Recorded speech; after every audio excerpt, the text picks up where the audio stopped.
Hi guys, this is Chris from AndroidPIT.com, and we are here with the new Moto G, not the Moto G2 as we had previously thought.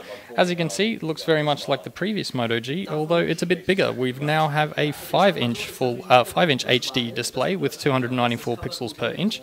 It's a little bit larger than the original Moto G, but everything looks pretty much the same. So you'll have a slightly watered down pixel density up front, but the same very nice styling, and headphone jack up the top, and of course now we have the stereo speakers up front, so that's kind of cool too.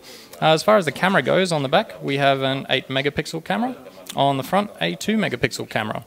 So internally we have 8 gigabytes of storage and a 16 gigabyte option with micro SD expansion up to 32 gigs, so adding micro SD is obviously fantastic too.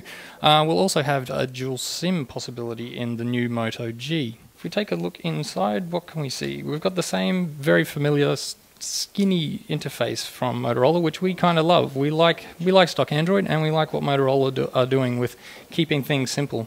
Everything is quite snappy. We've got a quad-core Snapdragon 400 clocked at 1.2 gigahertz and a 2070 milliampere battery.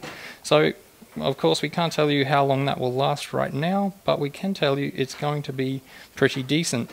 As you can see in the back here, we also have some customizable rear cases for the Moto G.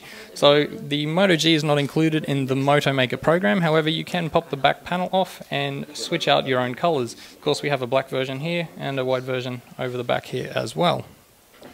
Now the new Moto G will come in at €199, so that's also nice to see. Let's take a look at the settings. We've got all the usual things that we already know.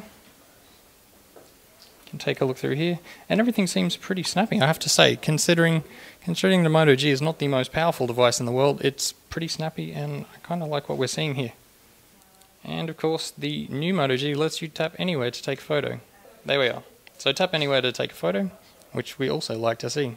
So of course, the new Moto G will be running Android KitKat, and obviously has some guaranteed updates as well. So right now we're running Android 4.4.4, and of course as soon as Android 5.0 comes out, we'll be making the update to that as well.